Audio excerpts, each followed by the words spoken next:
We are live now. Good afternoon and welcome to session 10 of the 7th National Forum of PAFI.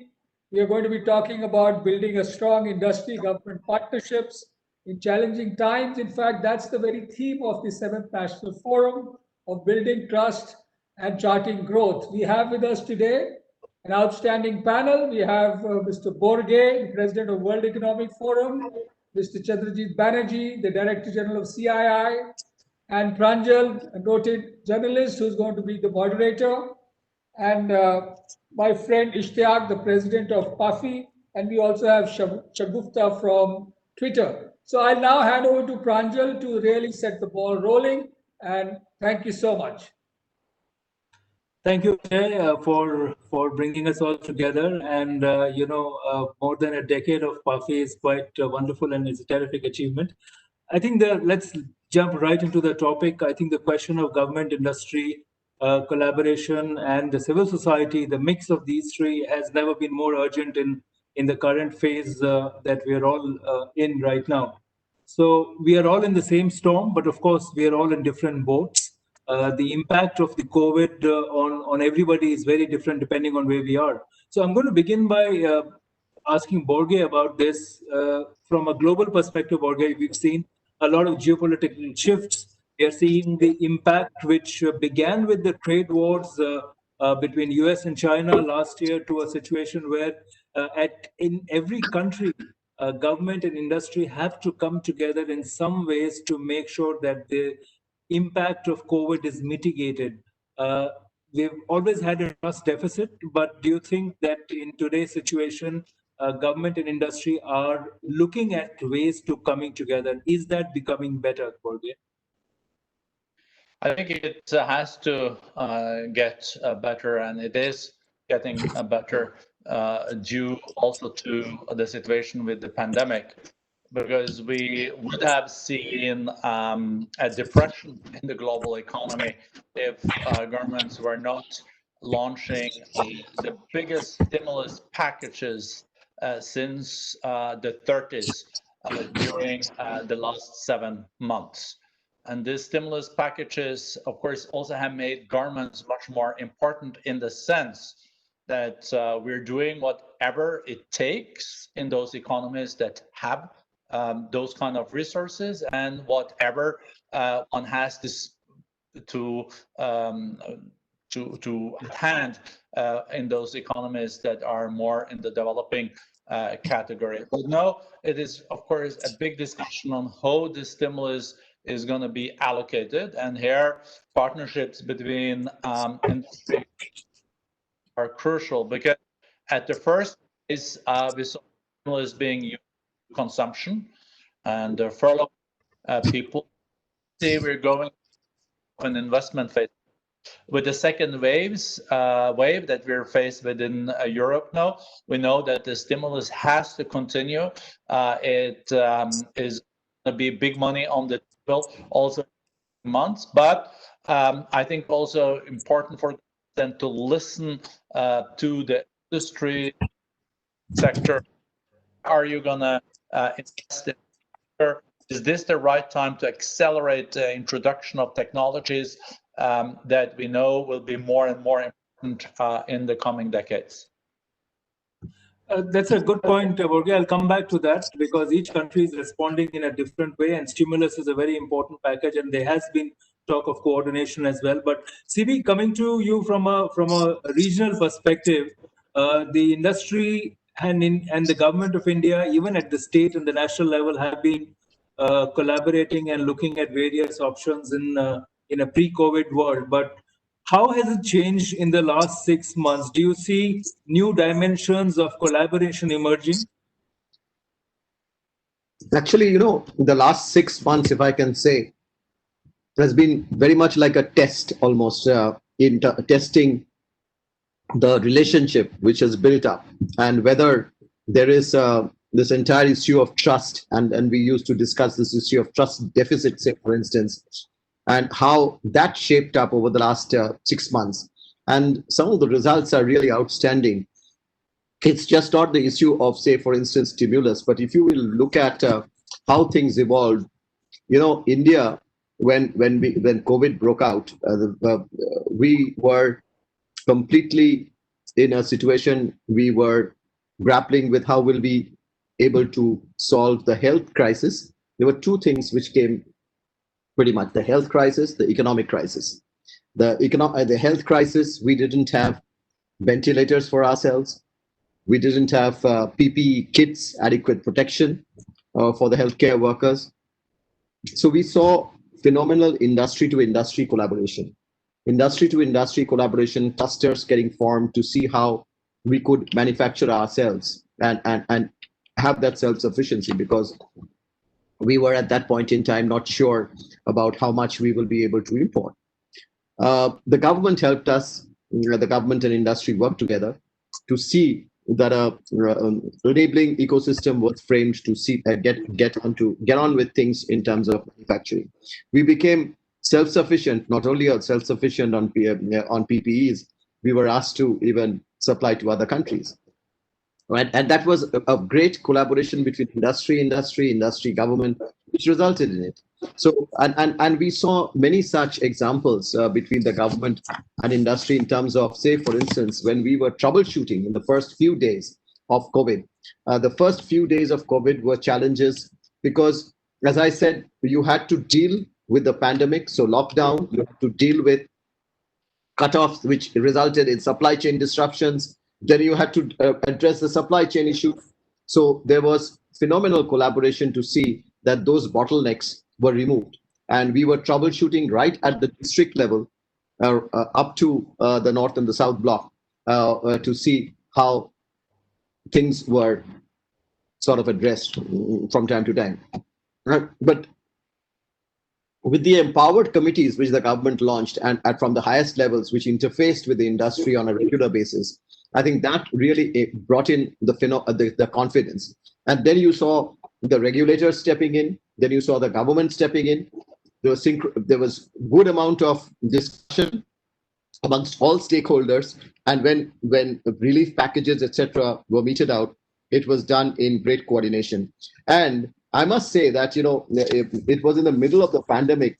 We had many a times we had seen the government addressing industry, talking about trust, talking about how we need to work together, talking about, and even the Prime Minister, when he addressed us, I remember on the 3rd of June, he talked about 5 I's, and I will end with that: intent, inclusion, investment, infrastructure, and innovation. And he promised support to support industry in this mission. So that really shows from the highest level in the country as to how collaborative framework can lead to results, both in terms of handling the pandemic as well as in terms of handling the economy. That's a good point. I think the example that has been set in India is quite impressive from an emerging markets perspective. But I'll come back to you later on what is the next steps that we need to look in. But Borge, to bring you in at this point, it's not just about within the countries, it's also between countries, the collaboration that we require. But there is a sense that there is more bitterness between countries. If you look at the whole perspective on multilateral systems like WHO, there is also a lot of question that whether we are collaborating at a global level or not. And I think that's something which is worrying a lot of people. Yeah, and there are reasons to be worried, that's for sure, because we don't have the same collaboration as we had with the financial crisis back in 2008, because then G20 came together and agreed on unparalleled steps, both on the fiscal side, but also mainly on the monetary side. This time, there has been not really a coordination, but at the same time, as I mentioned at the outset, the amount of stimulus that is put on the table has not happened almost in 100 years. But that is because of the monumental crisis that we are faced with. So each country have taken these decisions themselves. So overall, it has led to stimulus are totally necessary to not end up in an even worse place. And we are though seeing that the started in some parts of the world. Other parts of the world is really have a huge phase, and where we're seeing now a second wave. We almost that we are facing a W-shaped. Sometimes I also feel that we are faced with the K kind of recession. We see the markets are going up, but the employment is going down. And this is also a paradox, because we know that jobs are incredibly important, especially for the young population that needs also a future when it comes to jobs. But it's also the inclusion question that is coming up, and we know that there were also growing inequalities before the COVID crisis, and we just have to make sure that in a great reset, as the founder of the World Economic Forum and our chairman has written a book about the great reset that also will be the main theme for Davos next year, also are outlining what kind of society do we want in a post-COVID world. And there we need, of course, growth is a prerequisite, but the growth needs to be more sustainable. It needs to create more jobs, and it has to be more inclusive.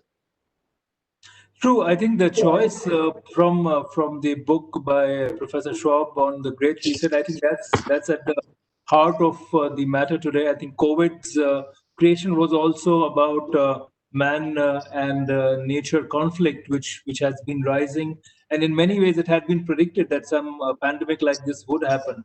CB, coming to you on this, the recovery process in India is at a very crucial stage. The government expects industry to do more, and industries expect to do more.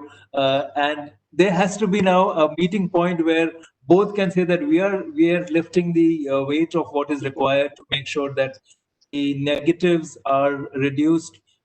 There's a lot of job loss because of economic distress, financial distress.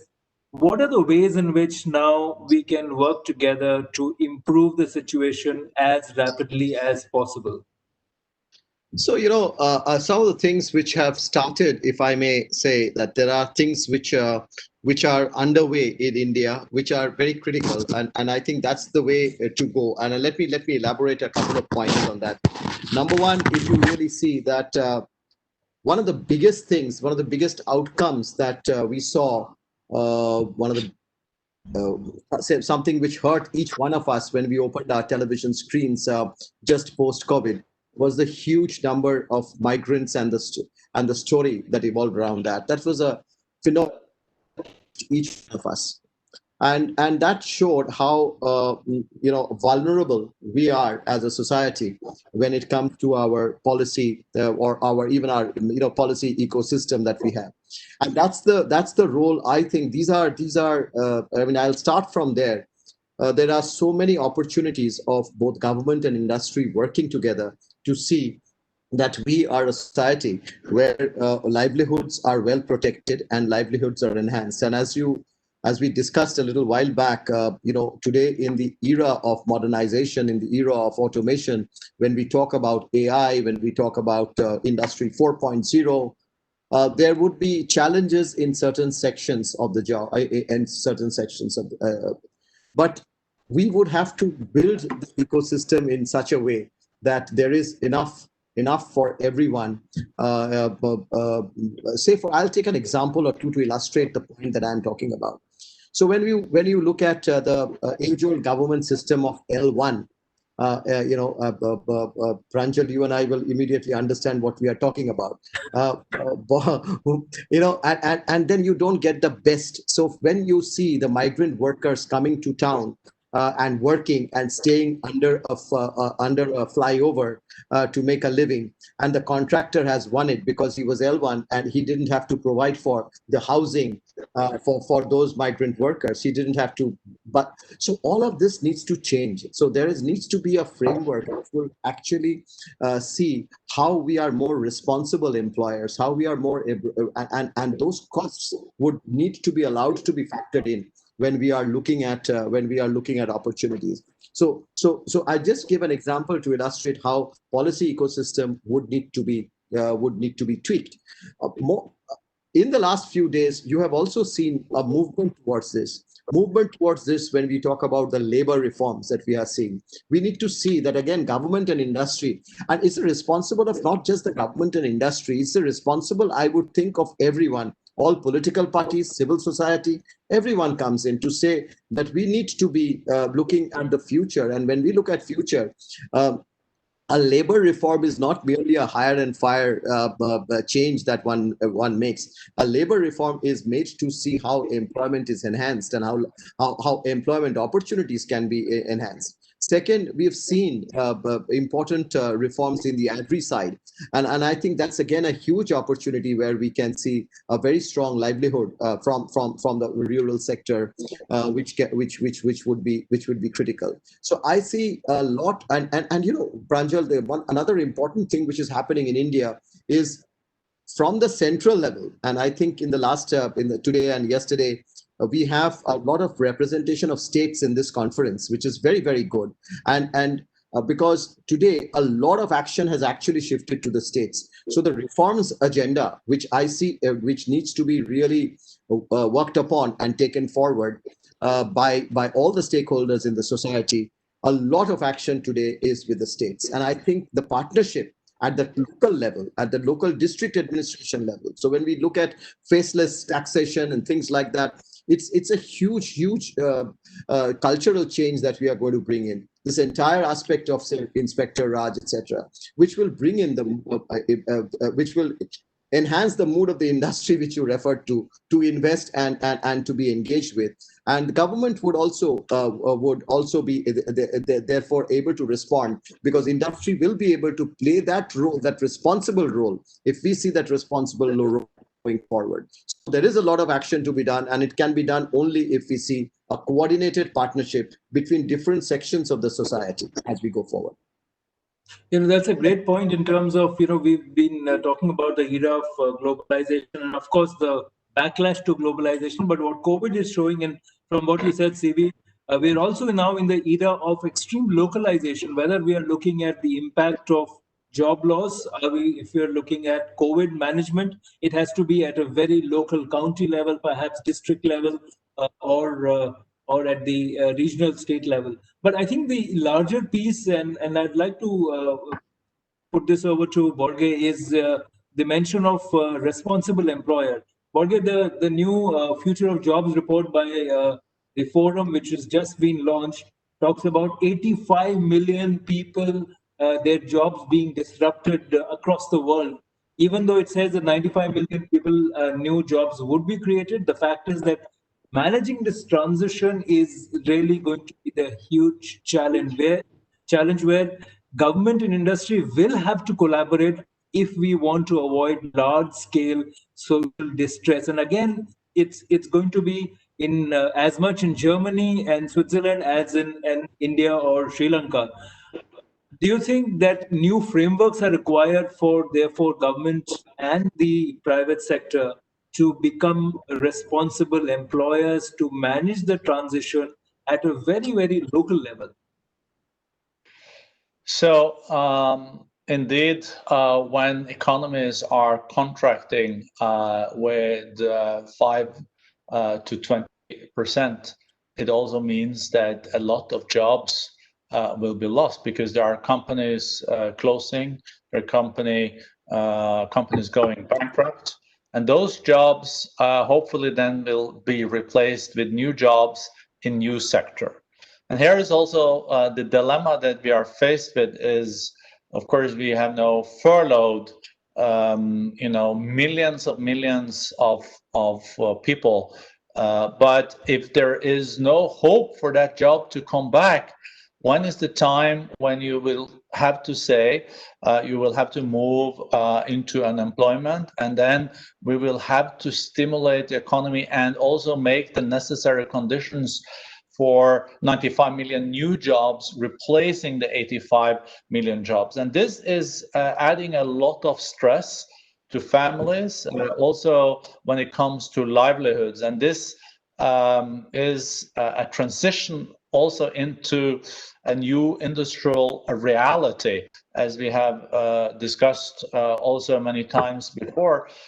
These new technologies related to artificial intelligence, Internet of Things, big data, they're going to create many jobs. For example, in Africa, there will be 3 million new jobs only related to e-commerce that is growing. But of course, that has impact on some of the current stores and shops that will be affected. So here, I think we will need to also challenge the employers. I think those employers that want to be on top of this, and companies that want to attract the leading talents of the world, also need to take a much broader responsibility, being believer in stakeholder capitalism, also sticking to the ESGs, these environmental, social governance standards, because the most talented people also would like to work for companies that are cutting edge on these issues. And then, of course, for Asia, if we're going to concentrate on Asia for a second, this is really Asia-centric. This is the first year where Asia is 50% of the global GDP, 50% of the global population. And for India, being the largest democracy in the world and in a few years the most populous country in the world, I'm very optimistic on long term. I think on short term, medium term, there are no challenges, of course, because of the pandemic. But where India has a unique opportunity is that it has very tech-savvy young people. So if India now can leapfrog based on these new technologies, being leading in the world on e-commerce, on digital trade, also making sure that it's not only the back office of the world, but also the innovative country in the forefront. And then you have to invest in skills, upskilling all the young people of India. That's a good point, Borge. I think upskilling is absolutely critical. I'd like all of you who are listening in to send in your questions. Please add it in the chat box, and I'll come to both CB and Borge about that. But I think I have two questions for CB and Borge, and I'm going to give them a couple of minutes to think about it. One question that I have for both of you is, what is it that is going to be changed forever in a post-COVID world? And what is the one thing you think we'll go back to absolute normalcy once we find the vaccine? So I'll come to both of you on these 2 points towards the end of it. But Simi, the immediate question is of collaborating on COVID vaccine, for instance. That's going to be the one big example of taking care of 1.4 billion people where government and industry work together in a way that has never happened before. What are the challenges there that we must consider? Well, it's a very important question. And today, as we are heading towards this so-called, everyone's, the expectations are that we'll have something by the end of the year or something towards the beginning of the next year. There are a few things that we must keep in mind. I think in a country like India, let me talk about first a country like India. There is the challenge of this entire logistics, which is going to be very, very critical. The cost of logistics, of course, the cost of distribution is also a separate issue. But I would be more concerned on this entire dimension of how do we reach this to 1.3 billion people. That's the type of, again, collaboration, the coordination, which is required, and very tall.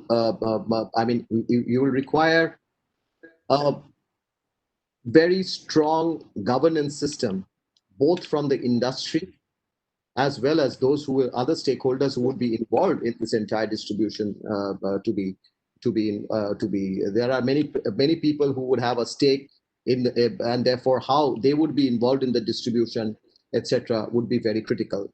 The need for these vaccines would be obviously for those who are in the front line, the doctors, the paramedics, etc. The need for it will be those teeming millions of Indians who probably will not be able to afford generally, and they are in far-flung areas. So reaching it out to them and seeing how they are able to afford it, to create a mechanism of that. The role of industry there in that comes in becomes very, very critical. And also, when we talk about so the entire thing surrounding the ethics which surrounds this entire big ecosystem would be extremely critical.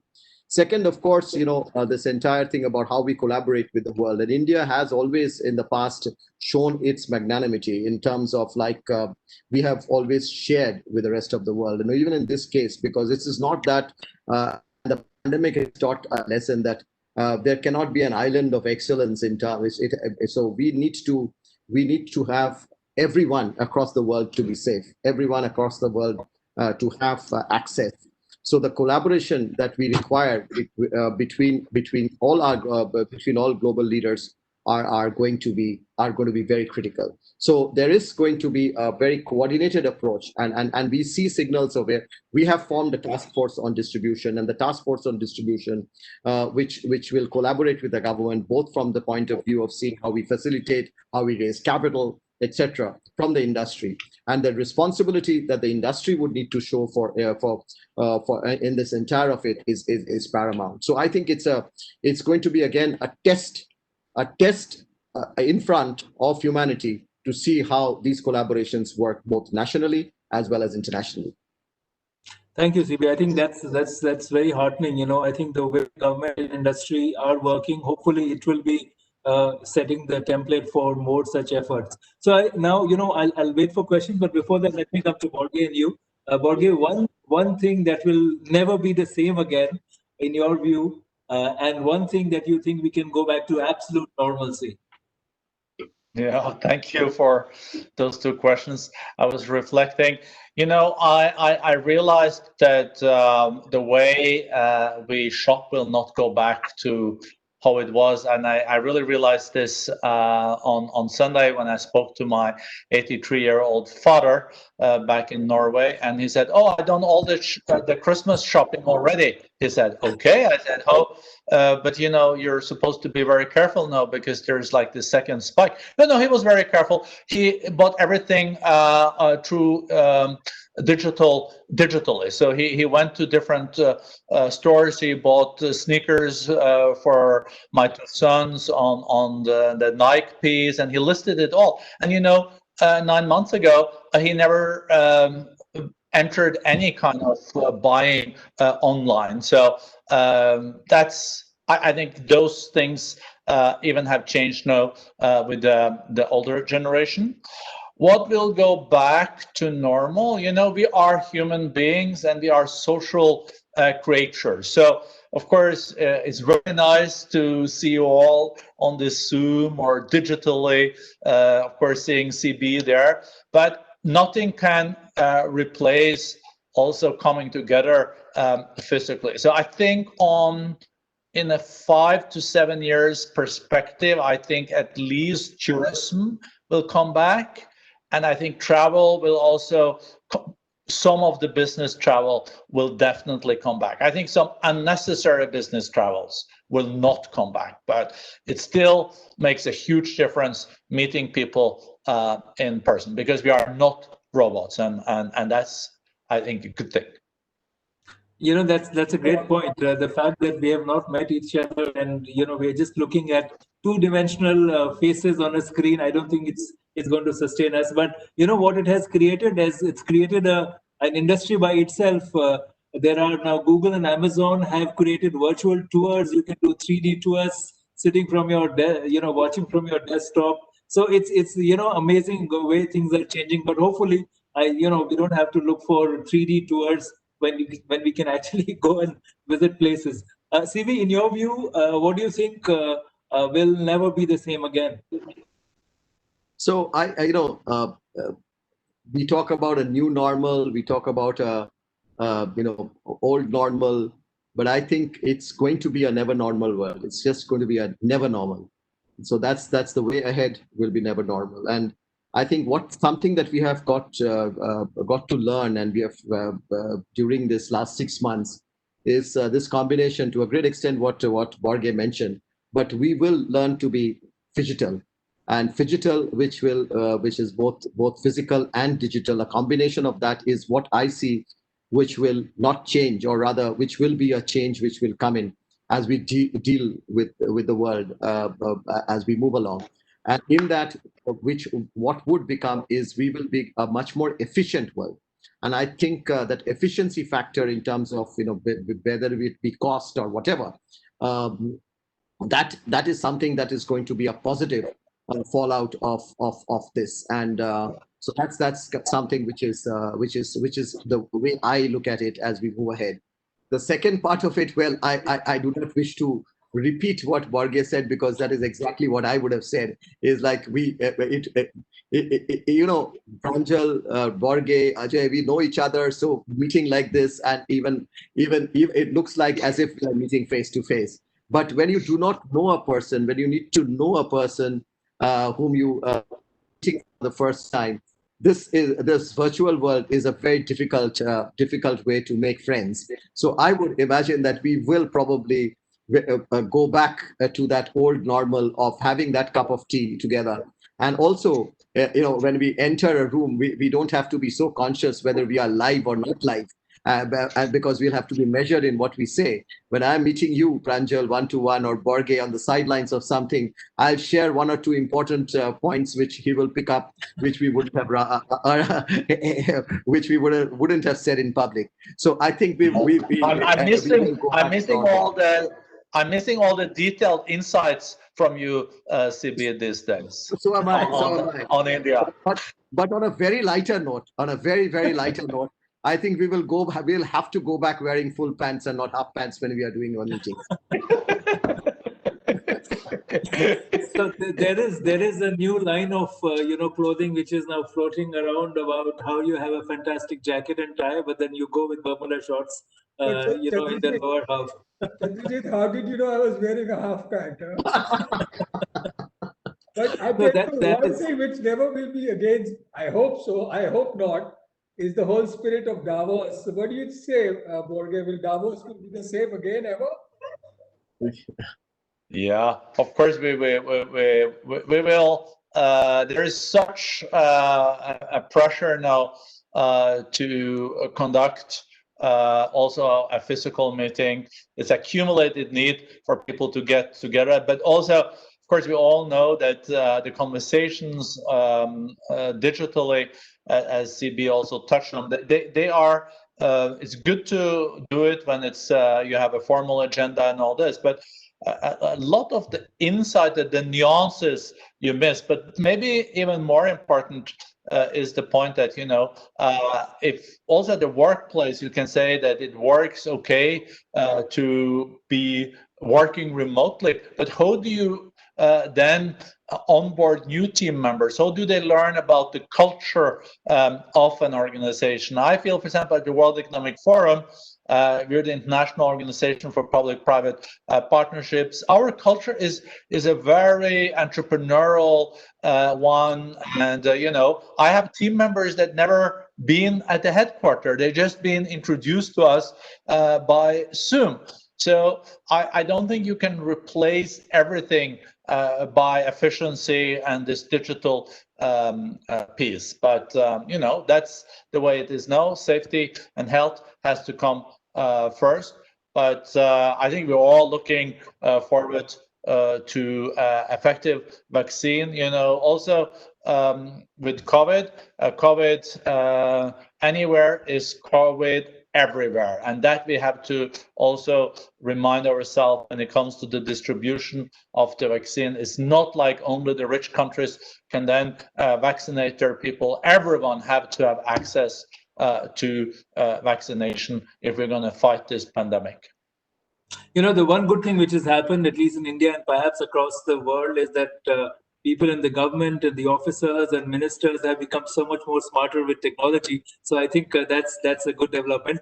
We have less than just about 10 minutes left. We have a question from one of the audience members, and the question is about protectionism. And I'd like both Borge and CV to respond to this. We talked about there's technological nationalism, there is trade nationalism, there is rise of protectionism, and now there are issues of technological sovereignty as well. So you see Europe raising the bar, and of course there is the India-China conflict in terms of preventing and ensuring that we control our data, we control our information and technology platforms. So where is this headed for the world? And is there something good that can come out of this, or do we have to dial this back? Borge, first you. No, thank you. The basis for this unparalleled economic growth that we have had during the 3 last decades also have been based on that countries have then used their comparative advantage in competition with each other. So if you go back to 1990 until today, we doubled the global GDP. We half an amount of people living in extreme poverty. There has been a lot of progress, but what grew faster than the global growth was the trade. So trade was the engine of growth.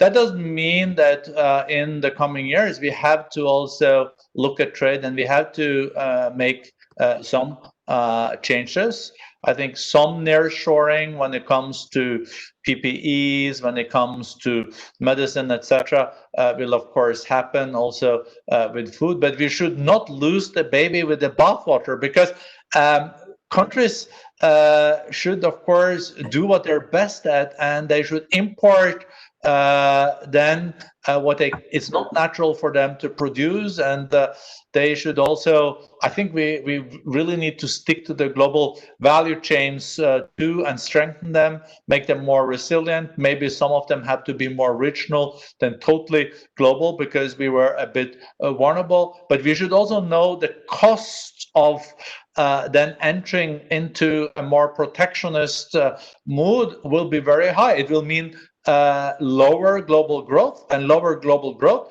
is less welfare. There are fewer jobs. In the 1930s we tried this. The global GDP fell with 25% in the 30s, but the global trade fell with 50%, and we had mass unemployment. So we just have to find the right balance. But on the technology side, as you're also alluding to, of course, there is fierce competition. And G2, US and China have understood that those countries are on top of the new technologies, artificial intelligence, also big data, all this will also come out of this century probably as the most prosperous and most influential nation. So there will always be competition between nations, especially on the technology side. But the big question is, are we going to see a decoupling, like a splinter net, one operating system in one part of the world,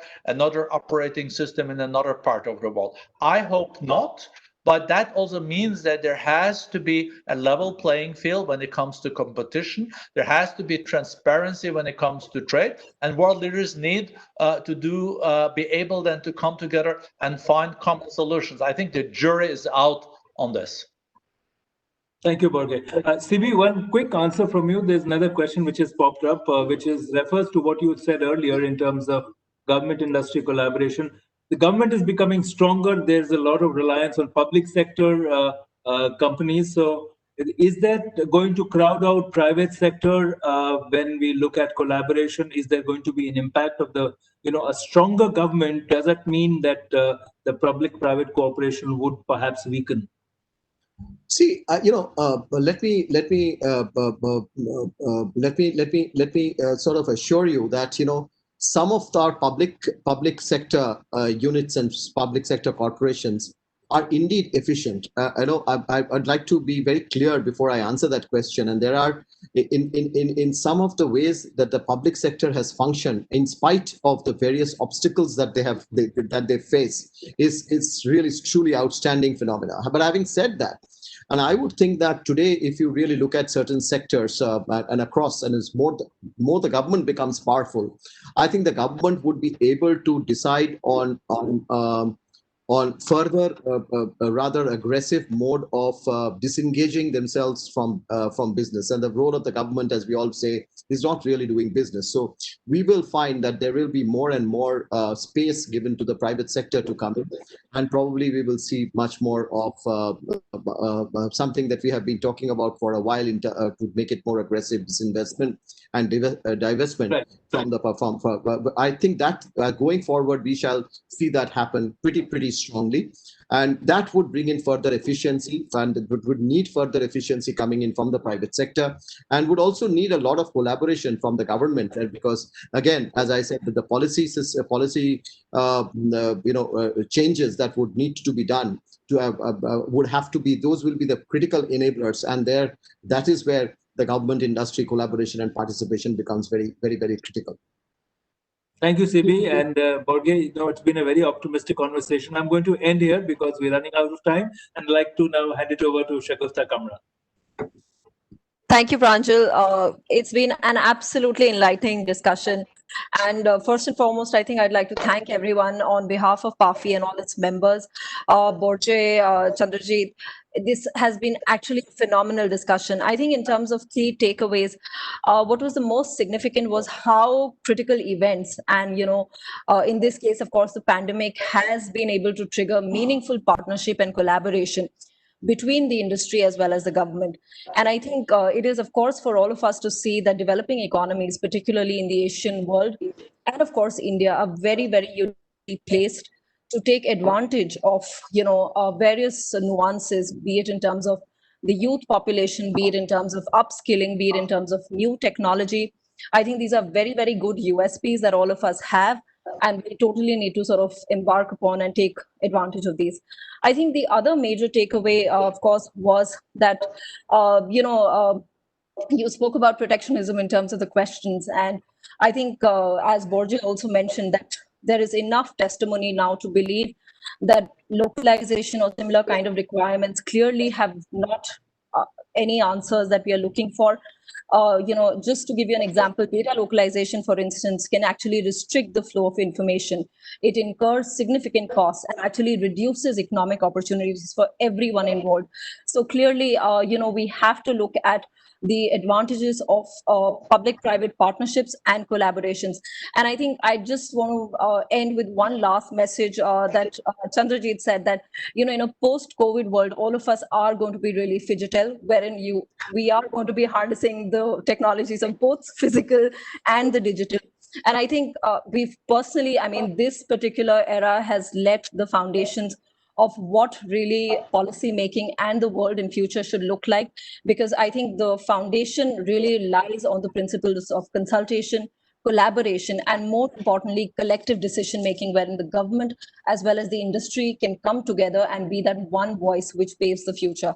So with that, I'd like to thank all of you, Ajay, of course, Pranjal for being an excellent moderator, Borge, Chandrajit, thank you again. This was a very interesting discussion. For the audience, I'd like all of you to please hold on. We're going to be immediately starting with the next session, and I'll just hand it back to PAFI to sort of take it over from here. Thank you, everyone. Thank you. Thank you all. Bye for now. Thank you.